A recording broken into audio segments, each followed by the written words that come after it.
Hello students. तो आज हम शुरू कर रहे हैं। अपना अगला टॉपिक है चुंबकशीलता का मात्रक एवं विमाएं। हमने चुंबकशीलता को निकाला था और कहाँ पे देखा था? हमने देखा था कि अपने पास डीबी वेक्टर था जो कि बायो सावर्ट से आया था म्यू जीरो अपॉन 4 पाई। यहाँ पे आया था mu zero upon 4 pi I D L sine theta upon R square करके आया था। और ये क्या निकला था? डीबी निकाला था। और डीबी में हमने क्या देखा था? हमने देखा था कि अपने पास जो भी अल्पांश लंबाई धारावाही चालक तार के कारण जो भी धारावाही चालक तार है उसके कारण कितना चुंबकीय क्षेत्र बनता है वो हमने बायो सावर्ट नियम से देख चुके थे। तो इसके बाद अब हम ये जो अपना पास मात्रक था इसका क्या नाम दिया था? चुंबकशीलता। चुंबकशीलता नाम दिया था इसका। तो ये जो चुंबकशीलता है इसका मात्रक निकालेंगे और इसकी विमाएं निकालेंगे। तो आज के लिए हेडिंग डालिए चुंबकशीलता का मात्रक एवं विमाएं। तो इसमें लिखिए चुंबकशीलता का चुंबकशीलता का मात्रक एवं विमाएं। तो चुंबकशीलता अपने पास क्या हो जाएगी? Mu zero. तो यहाँ पे अपने पास अब इसके लिए हमें मात्रक निकालने के लिए सबसे पहले क्या चाहिए होता है? एक फॉर्मूला चाहिए होता है। फॉर्मूला किस तरीके का हो सकता है? जो भी सिंपल फॉर्मूला जो तुम्हें याद हो, जिसमें क्या आता हो? चुंबकशीलता का मात्रक आता हो। तो हम क्या जानते हैं? क्योंकि बायो सावर्ट नियम से अपने पास क्या होता है? Del V I D L sine theta upon में आर स्क्वायर।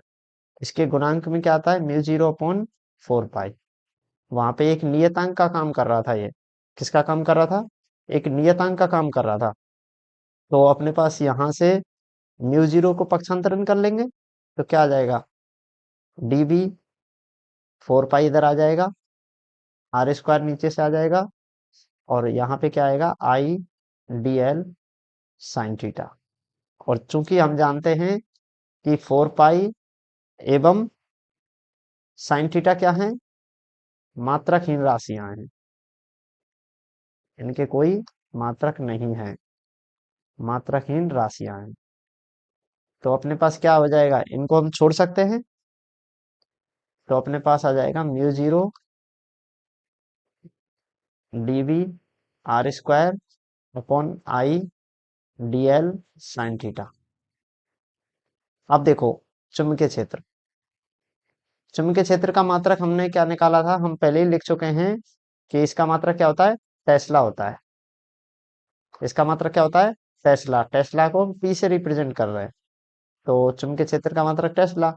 और आर क्या है? अल्पांश की, अल्पांश की और उस बिंदु की दूरी बीच की जहां पर हम चुंबकीय क्षेत्र निकाल रहे हैं। तो इसका मात्रक मीटर स्क्वायर अपॉन में आई का एम्पियर हो जाएगा और डीएल अल्पांश से एक लंबाई का मात्रक होगा तो मीटर। और यहाँ पे साइन थीटा को हम हटा देंगे क्योंकि कैसी राशि है ये? मात्रहीन। तो यहाँ पे म्यू जीरो हमें मिल गया। म्यू जीरो एक एम से एक एम कट जाएगा, यहाँ से ये कट जाएगा तो क्या बचेगा? अपने पास बचेगा टी मीटर अपॉन एम्पियर। एक मात्रक तो ये आ गया। एक मात्रक तो ये आ गया कि टेस्ला मीटर अपॉन में एम्पियर। दूसरा क्या हो सकता है कि अगर, चूंकि टेस्ला का मान क्या होता है? Newton upon ampere into metre. ये हमने ऊपर ड्राइव किया है, जब चुंबकीय क्षेत्र निकाला था तो उसमें ड्राइव किया है। तो ये भी रख सकते हैं mu zero upon newton ampere into metre. और इधर क्या है? Metre upon ampere. तो यहां से देखो क्या होगा, यहां से ये मीटर से मीटर कट जाएगा तो यहाँ पे आ जाएगा न्यूटन अपॉन एम्पियर स्क्वायर। एक अच्छा मात्रक ये भी है, ये भी पूछा जा सकता है। तो यहाँ से हम ये भी कर सकते हैं। अब इसके बाद आता है मात्रक, तो अपने पास आ गए। इसके बाद आता है बीमाएं। एक तो बीमा या तो इससे निकालें या इससे निकालें। आसान किससे रहेगा? इससे निकालना। उसके पीछे कारण क्या है, क्योंकि ये न्यूटन है और उधर टेस्ला का मान रखना पड़ता। तो यहाँ पे आएगा अब बीमाएं। तो यहाँ पे अपने पास चल रहा है म्यू जीरो, और म्यू जीरो में अपने पास आ जाएगा, म्यू जीरो में अपने पास आ जाएगा क्या, न्यूटन है तो अपने पास होगा क्या, इसमें न्यूटन का मात्रक बीमाएं क्या होती है, न्यूटन की होती है m1 l1 t-2। तो यहाँ से न्यूटन की जगह हम लिख देंगे m1 l1 t-2। कौन में ए एम्पियर है तो इसका a2। तो सिंपल अपने पास इसकी बीमाएं मिल जाएंगी m1 l1 t-2 a-2। तो इस प्रकार से हमने इसकी बीमाएं निकाल ली। अगर एक नंबर के क्वेश्चन में इस प्रकार की मात्रा के बीमाएं पूछा जाए तो पूछा जा सकता है। तो यहाँ पे सिंपल सिंपल एक टॉपिक खत्म हो चुका है। अब बायो-सावर्ट के अनुप्रयोग हैं कि बायो-सावर्ट नियम की सहायता से हम किन किन परिपथों का, किन किन धारावाही चालक तारों के द्वारा चुंबकीय क्षेत्र निकाला जा सकता है। तो इसका एक सबसे बढ़िया और एक अच्छा एग्जाम्पल लेके आए हैं। एक जो जिसका अनुप्रयोग है उसमें वो काफी बार पूछा गया है, बोर्ड के एग्जाम में आने के ज्यादा चांस रहते हैं। तो वो क्या है, वो यहाँ पे हेडिंग डालो, पता चल जाएगा। लिखो इसमें धारावाही विद्युत धारावाही वृत्ताकार, पहले एक बार हेडिंग डालो फिर समझाएंगे इसको। धारावाही वृत्ताकार पास, पास कहते हैं कुंडली को, कुंडली के अक्ष पर चुंबकीय क्षेत्र, अक्ष पर चुंबकीय क्षेत्र। देखो क्या है, अपनी हेडिंग क्या कह रही है, विद्युत धारावाही, यानी कि विद्युत धारावाही मतलब इलेक्ट्रिक करंट प्रवाहित हो रहा है, ऐसा मत देखना कि विद्युत है, विद्युत से कोई मतलब नहीं है इसका। क्या है ये, धारावाही वृत्ताकार पास, पास या कुंडली के अक्ष पर चुंबकीय क्षेत्र।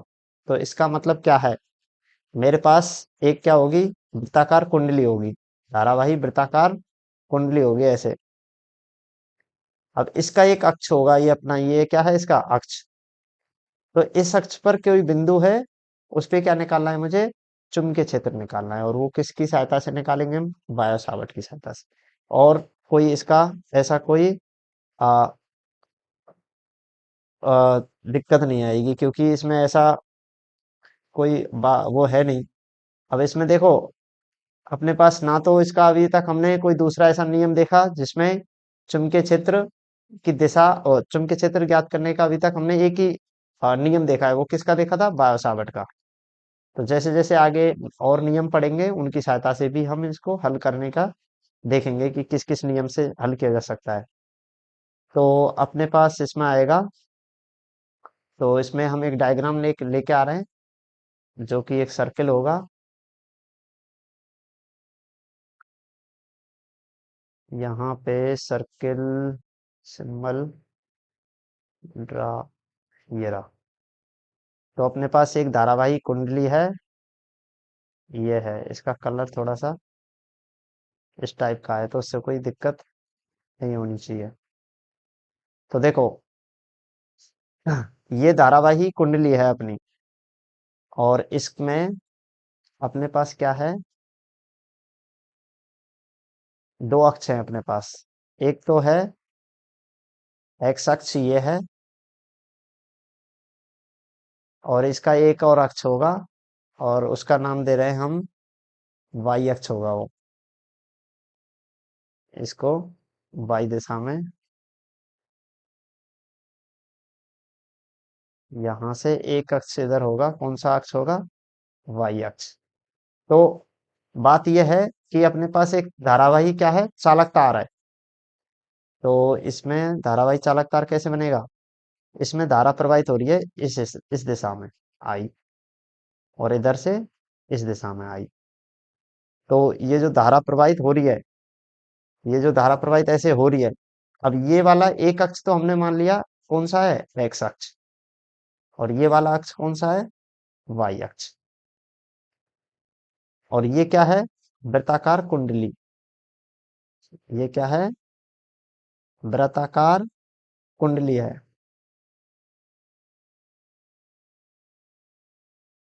ये क्या है, वृत्ताकार कुंडली, जिसमें धारा कैसे प्रवाहित हो रही है, धारा प्रवाहित हो रही है ऐसे।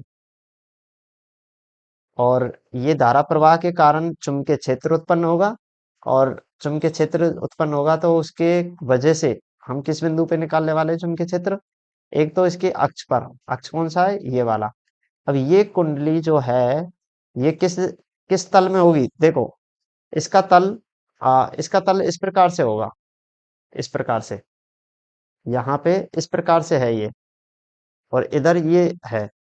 तो हमें यहाँ पे क्या होगा, ये तल, एक तो एक्स वाला तल ये होगा, यहाँ पे एक अक्ष तो एक्स वाला ये हो गया, ये वाई वाला। अब ये वृत्ताकार है जो खड़ी हुई है, तो इसका मतलब एक और चुंबकीय, एक और वो बनेगा अपने पास, क्या बनेगा, एक जेड अक्ष की और जरूरत पड़ेगी। तो उसके लिए जेड अक्ष भी हमारे पास होना चाहिए कि नहीं होना चाहिए, तो ये अपने पास एक जेड अक्ष होगा। तो यहाँ पे होगा अपने पास जेड अक्ष। तो इसमें हम सबसे पहले ये देखेंगे कि कुंडली किस तल में रखी हुई है, वाई जेड तल में। किस में रखी हुई है, वाई जेड तल में। देखो ये एक तल बन गया ऐसे, ऐसे, और इसको ध्यान से समझना है। ऐसे खड़ा हुआ एक प्लेन है ऐसे, और इस प्लेन में है ये वृत्ताकार कुंडली। और यहाँ पे जो अपने पास ये लंबवत अक्ष है इसका, और लंबवत अक्ष क्या है, केंद्र से गुजर के जा रही है, तो ये इसका हम क्या बोल सकते हैं, इसको अक्ष बोल सकते हैं। और ये टॉपिक इसको ध्यान से समझना है, वरना ये पॉइंट मिस आउट हो गया तो इसका बहुत बड़ा ये डेरिवेशन रह जाएगा। तो इसमें क्या है, धारा प्रवाहित हो गई। अब इसमें हम क्या करते हैं, दो अल्पांश मान लेते हैं। एक अल्पांश मानते हैं यहाँ पर, तो इसकी दिशा किधर होगी, इसकी दिशा होगी, इसके लिए हम इसको मिटा देते हैं थोड़ा सा, वृत्ताकार कुंडली, और ये वाला यहाँ पे होगी, इसकी दिशा होगी इधर, ये क्या है, डीएल। और एक इसमें अल्पांश मानते हैं इधर, और ये इसकी दिशा होगी इधर। अब ध्यान रखना मैंने इधर ही क्यों माने, इसके पीछे भी कोई कारण होगा कि मैंने सर इधर क्यों माने। इसके पीछे कारण क्या है, क्योंकि हमें अल्पांश, जैसे बायो सावर्ट ने बोला था कि अपने पास जिधर धारा जा रही है उधर ही अल्पांश का सदिश मानना है, उसी दिशा में क्या मानना है, अल्पांश का सदिश मानना है। तो यहाँ पे अपने पास इसको हमें इस प्रकार से धारा प्रवाहित हो रही है, तो इसी दिशा में हमें डीएल मान लिया, और इसमें इधर मान लिया। अब यहाँ पे मैं मान के चल रहा हूँ कि इस बिंदु पे पी बिंदु है, जिस पर मुझे क्या करना है, चुंबकीय क्षेत्र ज्ञात करना है। अब ये बिंदु एक्स अक्ष पर कितनी दूरी पर है, एक्स दूरी पर, एक्स अक्ष से इसकी क्या दूरी मानिए। और इस बिंदु की यहां से इसको अगर मिलाया जाए तो ये कितनी दूरी पर है, आर दूरी पर। क्यों, क्योंकि बायो-सावर्ट नियम से हम ज्यादातर क्या मानते हैं, उस बिंदु की दूरी को आर से रिप्रेजेंट किया था, ध्यान रखना। अल्पांश से किससे रिप्रेजेंट किया था, आर से रिप्रेजेंट किया था। तो यहाँ पे क्या हो जाएगा अपने पास, यहाँ पे आर से रिप्रेजेंट करेंगे तो यहाँ पे ये दूरी क्या हो जाएगी, आर हो जाएगी। अब इस आर का अगर हम वैल्यू निकाल पाए तो कितनी होगी, देखो। और ये वृत्त की त्रिज्या हम कैपिटल आर से रिप्रेजेंट कर दे रहे हैं, किससे रिप्रेजेंट कर दे रहे हैं, कैपिटल आर से। तो एक त्रिभुज बन गया, ओ पी, और यहाँ पे इस बिंदु को क्या मान लेते हैं, ए मान लेते हैं। तो यहाँ पे क्या होगा कि ये वाली वैल्यू कितनी आ जाएगी, ये वैल्यू आ जाएगी एक्स स्क्वायर प्लस का आर स्क्वायर। और ये किससे आएगी, ये पाइथागोरस प्रमेय से आएगी। तो ये चित्र बनाइए अच्छे से, और इसमें लिखने का काम है वो करते हैं, किस प्रकार से हमने इसकी कल्पना की है, वो कैसे कैसे लिखना है। तो इसमें सबसे पहले लिखेंगे, इसमें हम क्या करते हैं, माना अब इसमें देखो दो चीजें हैं। एक तो हम सिंपल तरीके से किस प्रकार से लिख सकते हैं, और एक ऐसा कि भाई हमें पूरी चीजें डिटेल में लिखनी है। ऐसा भी नहीं करना, सारी चीजें ज्यादा डिटेल में लिख के भी कुछ होने वाला नहीं है। माना वाई जेड तल में स्थित वृत्ताकार पास। पास को मैं किससे लिखूंगा? कुंडली से। एग्जाम में तुम्हें पास ही लिखा मिलेगा, क्योंकि वो लोग बुक की लैंग्वेज लिखते हैं। पास में धारा आई प्रवाहित हो रही है, प्रवाहित हो रही है। देखो क्या हो रहा है अपने पास, ये वाई जेड तल में माना है इसका। ये कौन से तल में माना है? ये माना है वाई जेड तल में माना है ये वृत्त, धारावाही जो चालक तार है। और उसमें धारा कितनी प्रवाहित हो रही है? आई। अब इसमें लिखेंगे इसके कारण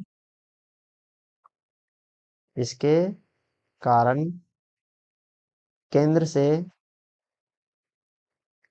केंद्र ओ से, इसमें केंद्र का नाम क्या दे दिया है? ओ दे दिया है, सही है। केंद्र ओ से, केंद्र ओ से क्या हो जाएगा? एक्स दूरी पर, एक्स दूरी पर, एक्स दूरी पर मतलब ये क्या है? अक्ष पर, अक्ष पर स्थित बिंदु पी पर चुंबकीय क्षेत्र, पी पर चुंबकीय क्षेत्र ज्ञात करना है। चुंबकीय क्षेत्र ज्ञात करना है। तो इस प्रकार से अपने पास क्या आ गया? अभी हमें क्या करना है? बिंदु पी पर चुंबकीय क्षेत्र ज्ञात करना है। इस बिंदु पी पर कितना आएगा? तो इसके लिए अब देखो, अब कौन से नियम का पालन करेंगे, किस नियम की सहायता से निकालेंगे? वही बायो सावर्ट का नियम। तो यहाँ पे पहले हमें अल्पांश चाहिएगा, तो हम लिखते हैं इसमें कुंडली के चालक अवयव, चालक अल्पांश लिख लेते हैं। चालक अल्पांश डीएल के कारण वायो सावर्ट नियम से, वायो सावर्ट नियम से चुंबकीय क्षेत्र का, नियम से चुंबकीय क्षेत्र का परिमाण कितना होगा? ये अपने पास आ जाएगा dv इक्वल टू कितना आएगा? अपने पास सिंपल वही फॉर्मूला है, ये बार बार काम आएगा, ये याद रखना है। μ0/4 पाई आई dl साइन थीटा अपॉन में आर स्क्वायर। अब यहाँ पे थीटा क्या है?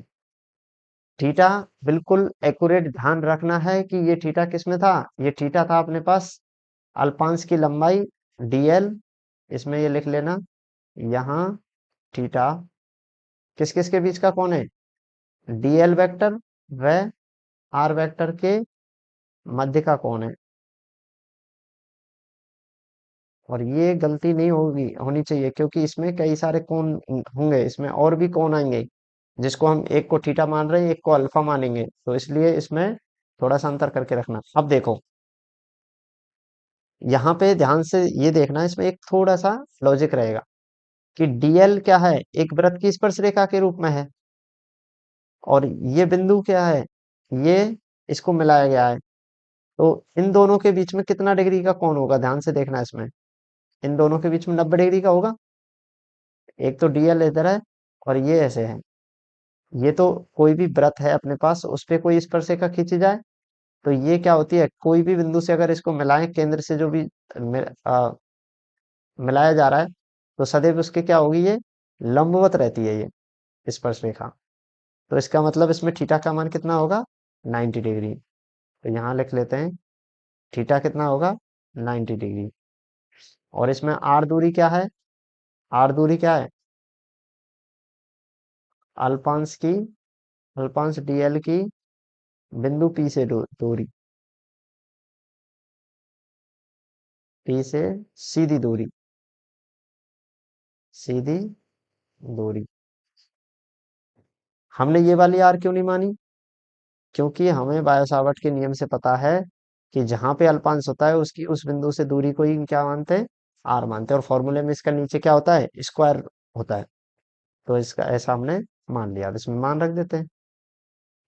तो अपने पास dv आ जाएगा म्यू जीरो अपॉन 4 पाई, और यहाँ पे साइन 90 का मान कितना हो जाएगा?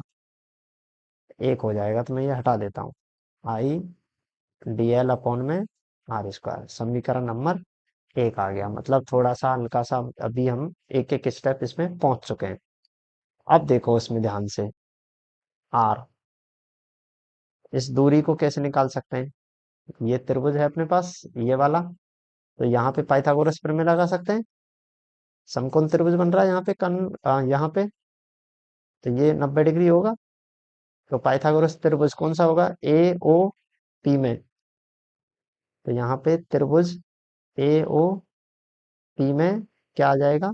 आर स्क्वायर आ जाएगा, एक्स स्क्वायर प्लस का कैपिटल आर स्क्वायर।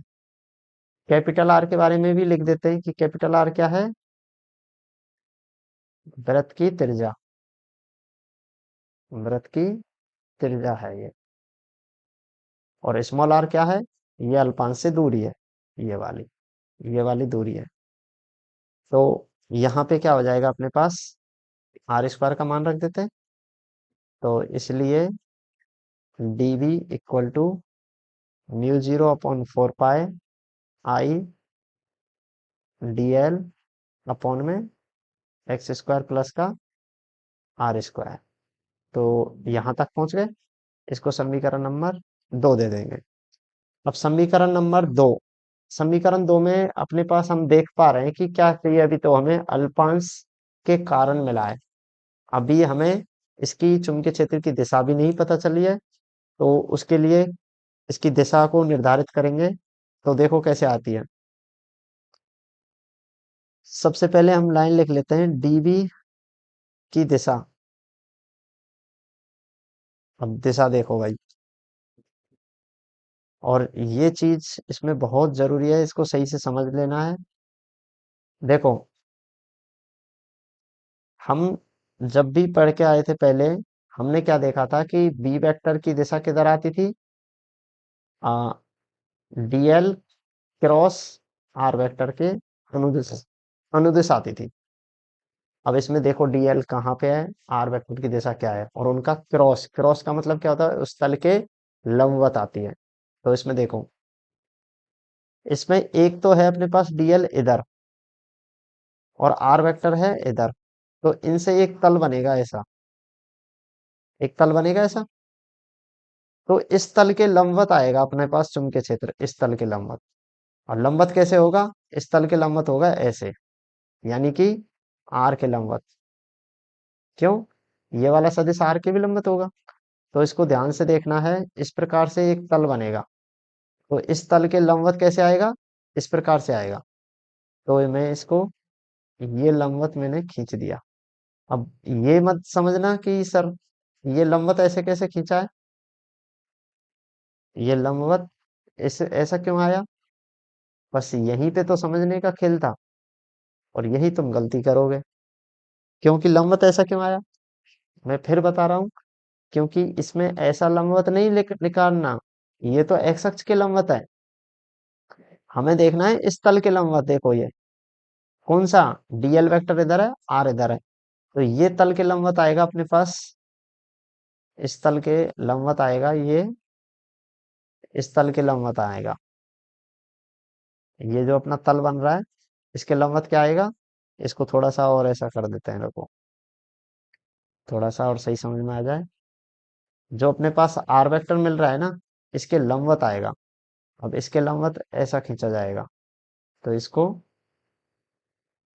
ऐसा लिख देते हैं, ये हो गया इसके लंबवत। इन दोनों के बीच में 90 डिग्री का कोण होगा। लंबवत है, 90 डिग्री का कौन बनेगा? अब यहाँ पे ध्यान देने की बात यह है कि ये तो क्या है? अल्पांश के कारण डीवी। अब इसके दो घटक आएंगे। मैं इस कोण को क्या मान लेता हूँ? अल्फा। इसको कौन सा कोण मान रहा हूँ मैं? अल्फा कोण मान लेता हूँ। तो ये अल्फा कोण, अब इसके घटक कैसे बनेंगे?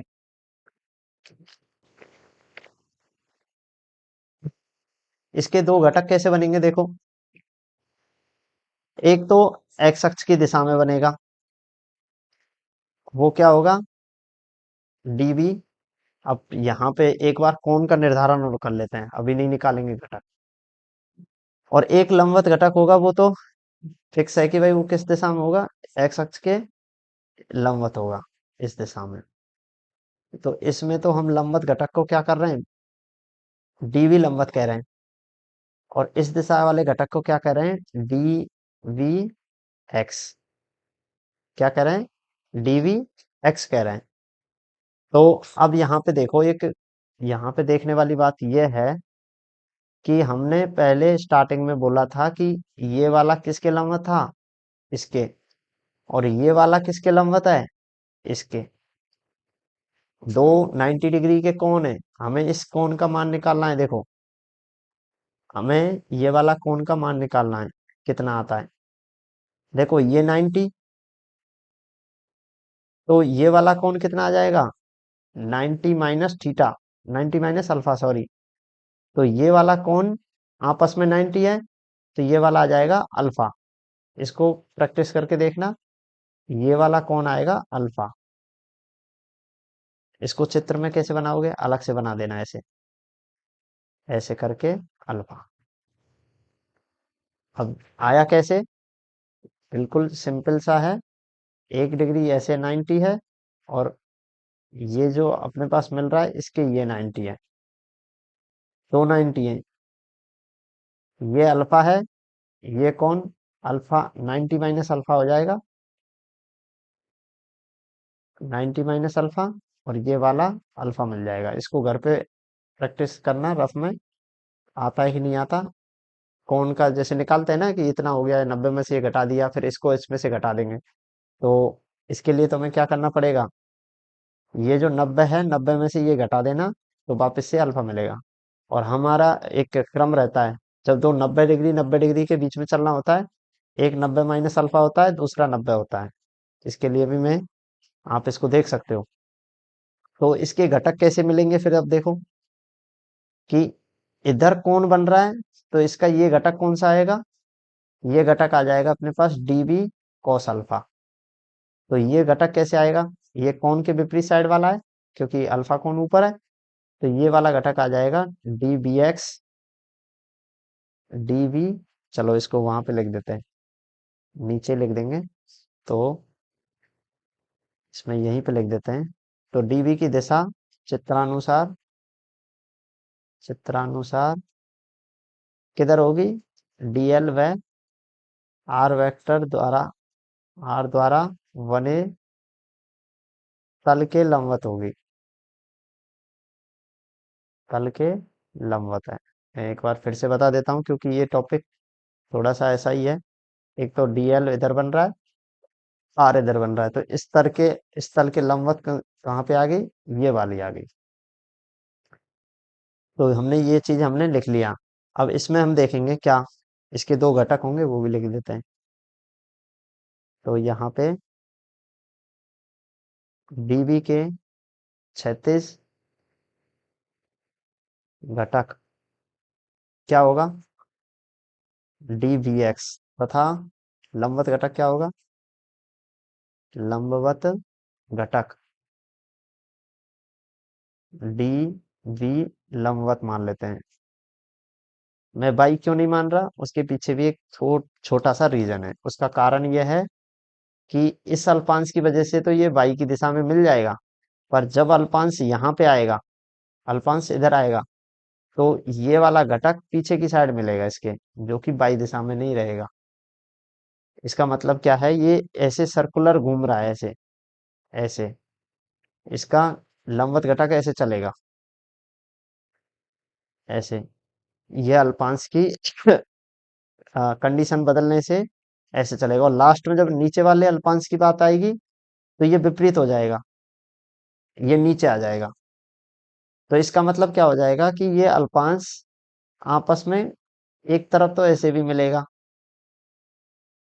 एक तरफ तो इस प्रकार से भी मिलेगा। तो इसका मतलब ये हो जाएगा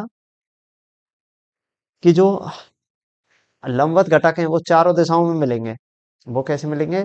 जैसे ये एक्स अक्ष है अपने पास, ये एक्स अक्ष है, और इसके क्या मिलेंगे, यहाँ पे चारों ओर मिलेंगे ये लंबवत वाले, ऐसे ऐसे, ये ऐसे घूमेगा चारों दिशाओं में, तो इनका योग क्या हो जाएगा? इनका योग शून्य आ जाएगा, जो कि परिणामी निकलेगा। तो यहाँ पे ये लिख सकते हैं, डीवी के लंबवत घटकों का संयोजन, संयोजन कितना आएगा? संयोजन का मतलब क्या कर रहे हैं हम? परिणामी निकाल रहे हैं। परिणामी शून्य होगा। क्या होगा? शून्य होगा।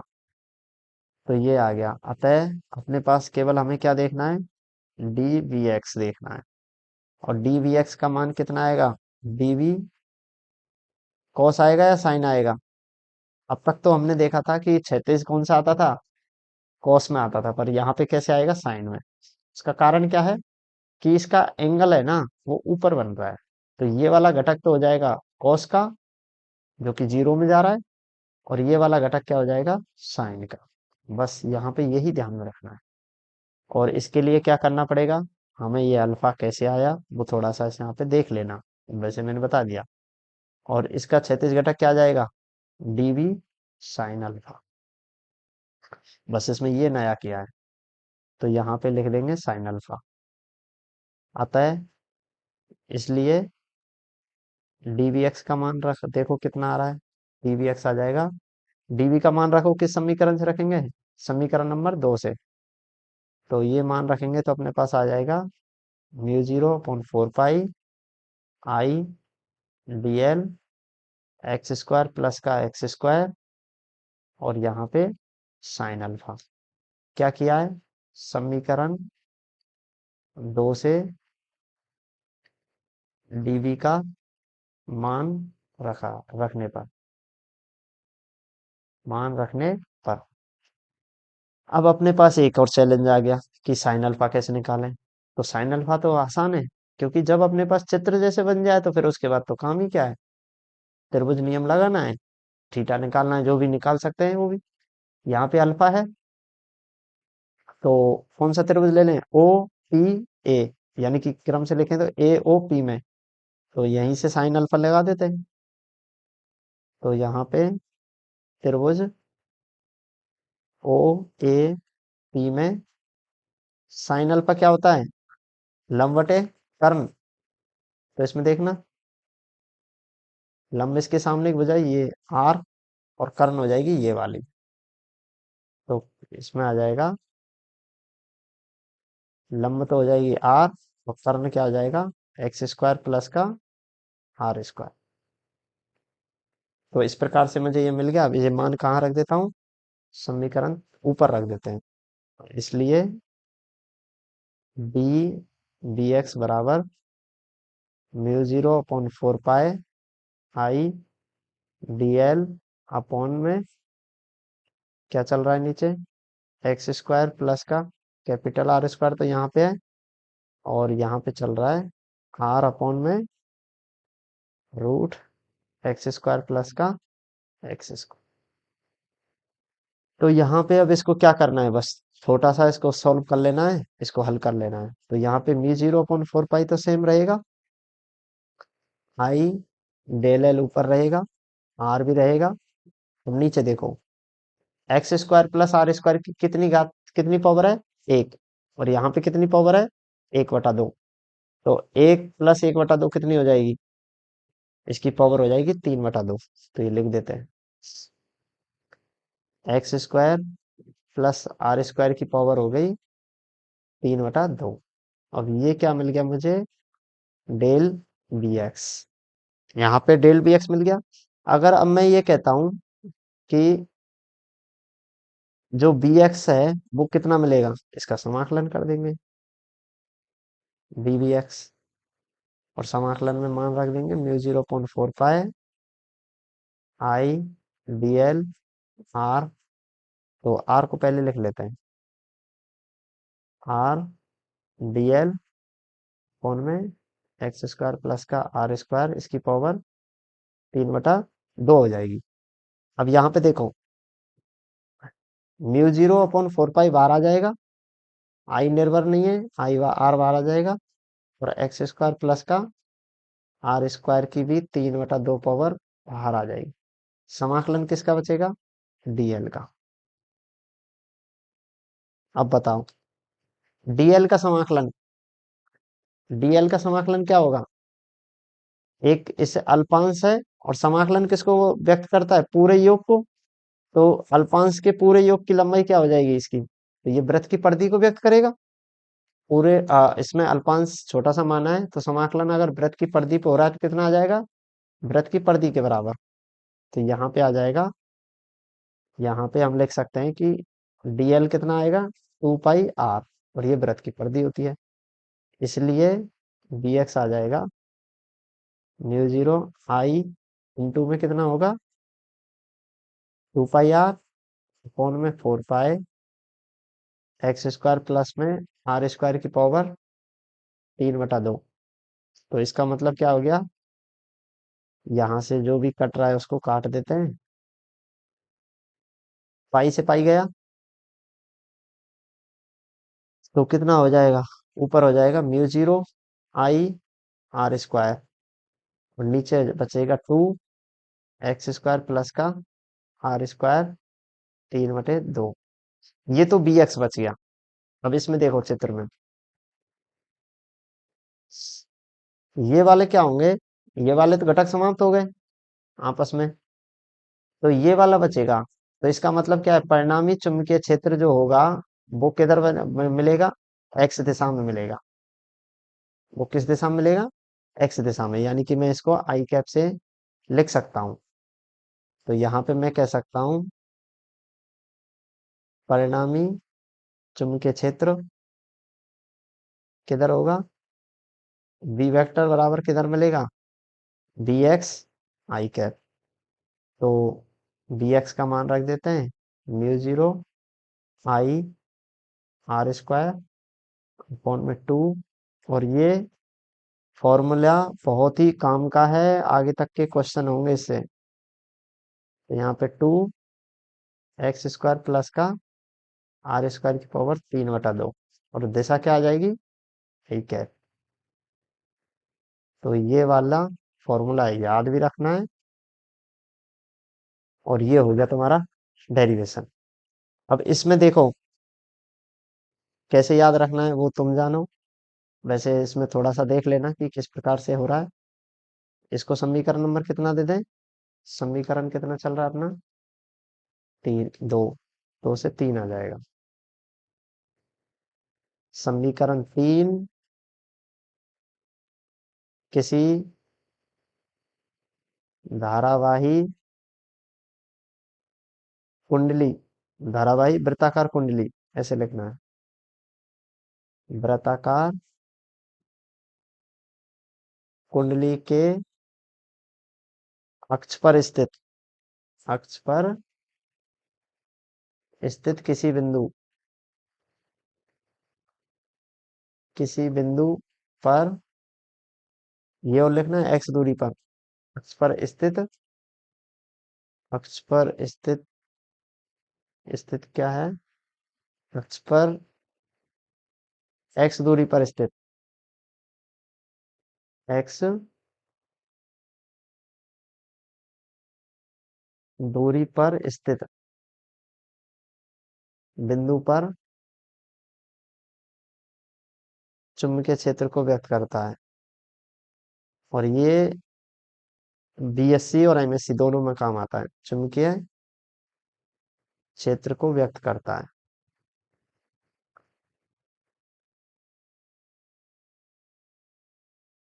अब देखो ध्यान से, इसको मैं डायरेक्ट भी निकाल सकता था। डायरेक्ट दिशा को कैसे निकालता? मैंने एक नियम बताया था, दक्षिण हस्त का नियम, और वो नियम क्या कहता है कि अगर अपने पास इस प्रकार से है कोई कुंडली, क्या करें? दाएं हाथ को इधर रखना, दाएं हाथ को इधर रखना उंगलियों की तरफ, और अंगूठा किधर बताएगा? चुंबकीय क्षेत्र को। तो ये अंगूठा किधर बताएगा? चुंबकीय क्षेत्र की दिशा को बताएगा। तो अपने पास वृत्त की तरफ उंगलियां मोड़ के रखना इधर, और अंगूठा इधर आएगा। तो यहाँ पे धारा की दिशा इधर आ रही है तो चुंबकीय क्षेत्र इधर आ जाएगा। तो इसमें अपन लिख देंगे, ये हो गया। अब मान के चलो कि मुझे चाहिए वृत्त के केंद्र पर, तो क्या करूं मैं, क्या इलाज किया जाए। मैंने कहाँ पे निकाला अभी, यहां से x दूरी पर, और इसके केंद्र पर अगर मुझे चाहिए तो मैं x का मान कितना हो जाएगा, 0। कि सर वो x से तो कोई दूरी ही नहीं है उसकी। तो यहाँ पे हम नोट डाल के लिख सकते हैं यहाँ पे, और ये क्वेश्चन आया हुआ है, धारावाही वृत्ताकार कुंडली के केंद्र पर चुंबकीय क्षेत्र, चुंबकीय क्षेत्र कितना हो जाएगा, तो यहाँ पे आ जाएगा x बराबर कितना रखेंगे, 0। और चूंकि b बराबर कितना मिला हमें, mu 0 I R square upon में 2 x स्क्वायर प्लस का आर स्क्वायर, इसकी पावर 3/2 आई कैप। तो x बराबर 0 रख दे इसमें, यहाँ पे लिख देते हैं, इसको ऊपर लिखने की बजाय नीचे ही सही रहेगा। तो यहाँ लिख देते हैं वृत्त के केंद्र पर, केंद्र पर x का मान कितना आ जाएगा, x का मान आ जाएगा 0। तो इसलिए b बराबर म्यू 0 आई आर स्क्वायर, और 2 रहेगा, ये 0 हो गया, आर स्क्वायर इसकी पावर 3/2, दिशा क्या आएगी, आई कैप। तो यहाँ पे म्यू 0 आई आर स्क्वायर, और यहाँ पे 2 बचेगा, ये पावर देखो, 2 से ये 2 कट जाएगी, तो नीचे बचेगा आर क्यूब। तो अब ऊपर देखो, ऊपर तो है अपने पास आर स्क्वायर, तो ये पावर, ऊपर तो आर स्क्वायर है ये वाला, तो इससे एक घात बचेगी नीचे, तो ये आ जाएगा mu 0 I upon 2 R, B बराबर म्यू 0 आई अपॉन 2 आर। इसमें पाई वगैरह ऐसा आएगा क्या, पाई तो नहीं आएगा, क्यों, पाई तो ऊपर कट गया। तो म्यू 0 आई अपॉन 2 आर आ जाएगा। ये क्या है, केंद्र पर। तो इसको मैं केंद्र से लिख के नोट कर रहा हूँ, सेंटर। तो ये याद रखना है, 1 नंबर में फॉर्मूला पूछा जा सकता है। ये वाला जनरल फॉर्मूला है, बहुत सारे काम करता है। अब हम देख लेते हैं, किसी धारावाही वृत्ताकार कुंडली है उसके चुंबकीय क्षेत्र कैसे बनता है। ये क्वेश्चन एक लास्ट ईयर 2023 में आया था। तो एक हेडिंग और डालो इसमें, किसी धारावाही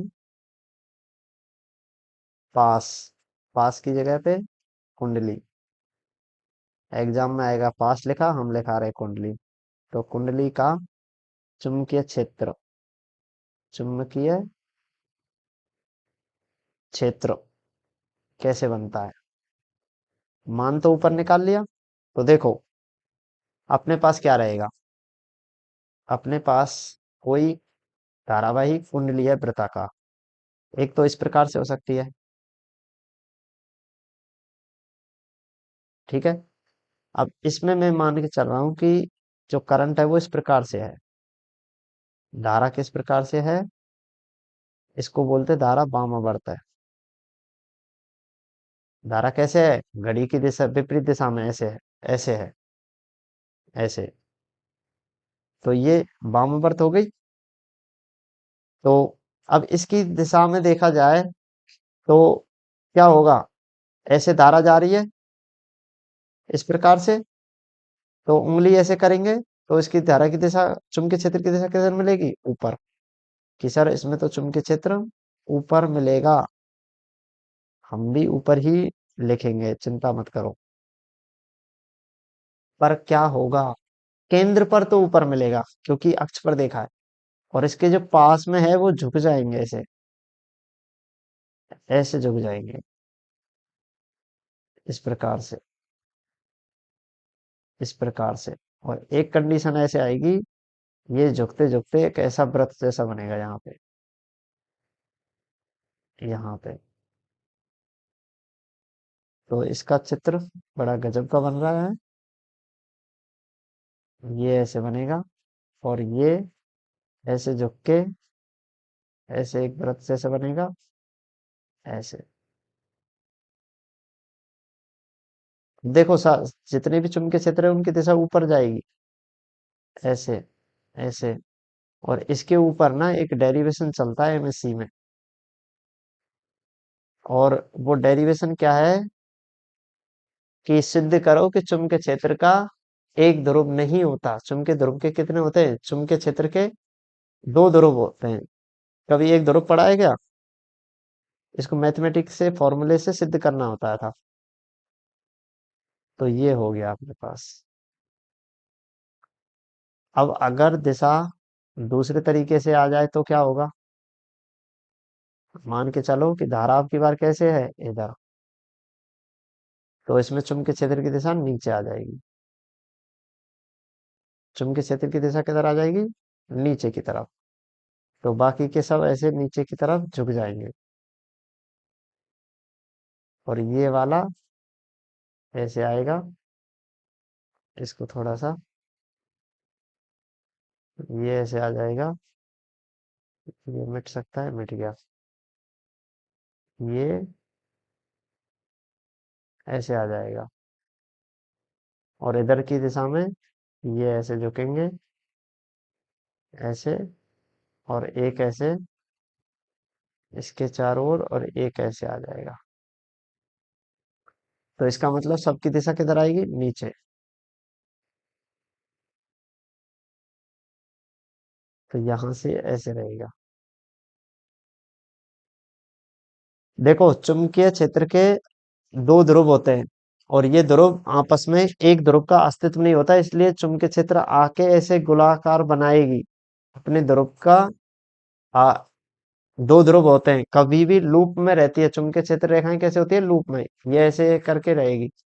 इसलिए इनका जो आगे चल के आता है, डाइवर्जेंस जीरो आता है। वो तुम्हारे सिलेबस में नहीं है, पर आगे की एजुकेशन में तुम पढ़ पाओगे कि डेल भी हमेशा क्या होता है? जीरो होता है। इनको क्या बोलते हैं? परिनाल के सदिश बोलते हैं। चुंबकीय क्षेत्र क्या होता है? परिनाल के सदिश होता है। और ये बीएससी में मिलेगा तुम्हें, अभी तो इसकी कोई जरूरत नहीं है यहाँ पे। इसमें लिख लेते हैं धारा कैसे है। इसमें धारा है दक्षिणावर्त। तो इस प्रकार से चुंबकीय क्षेत्र, ये क्वेश्चन आया हुआ था कि चुंबकीय क्षेत्र रेखा खींच के बताइए, तो इसमें ये आ जाता। इसमें ऊपर लिख भी देते हैं, ये भाई बी वेक्टर है, तो ये पता चले। इसमें ये बी वेक्टर है, और ये धारा आई है, तो इसको आई से लिख देते हैं। सब चीजें लिख दिया करो, वरना पता चलेगा कि एग्जामिनर ने नंबर काट लिया। ये धारा आई है, ये धारा आई है। तो इस प्रकार से अपने पास चुंबकीय क्षेत्र बन गया, और ये हमने केंद्र पर चुंबकीय क्षेत्र का मान देख लिया। किसके नियम से देखा? बायो सावर्ट्स के। इसको थोड़ा सा प्रैक्टिस करना, और चित्र को समझ लेना एक बार अच्छे से, है ना। और मिलते हैं अगली वीडियो में। तब तक प्रैक्टिस करते रहिए। Okay, bye.